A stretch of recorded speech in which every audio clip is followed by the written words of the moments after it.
A 68-year-old man is headed to federal prison. A judge sentenced Thomas Kimmel to 22 years for money laundering.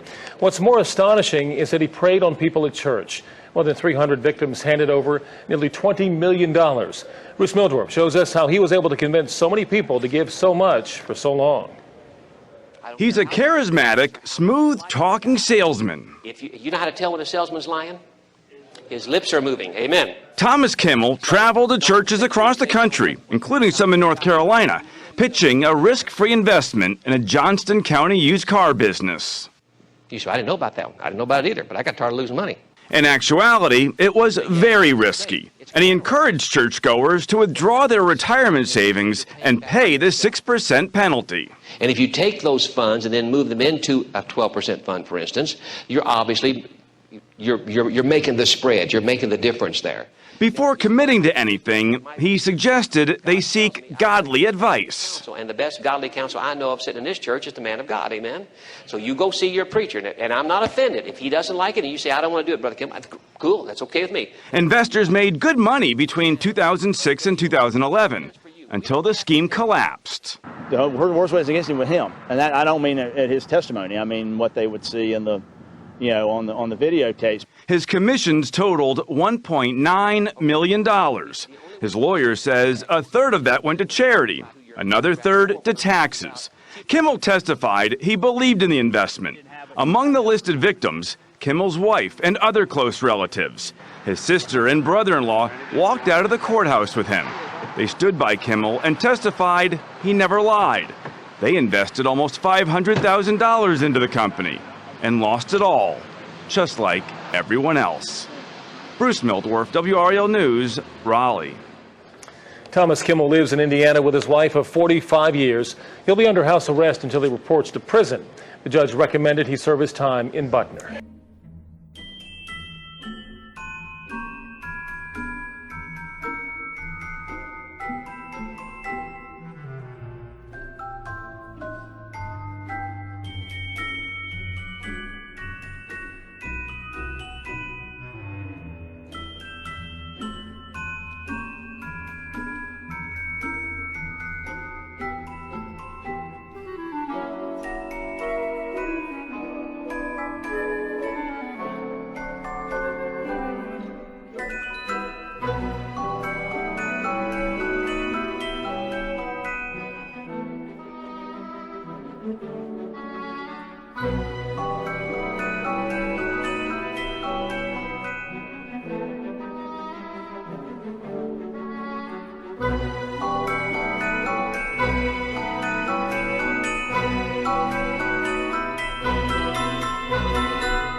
And if you take those funds and then move them into a 12% fund, for instance, you're obviously you're making the spread. You're making the difference there.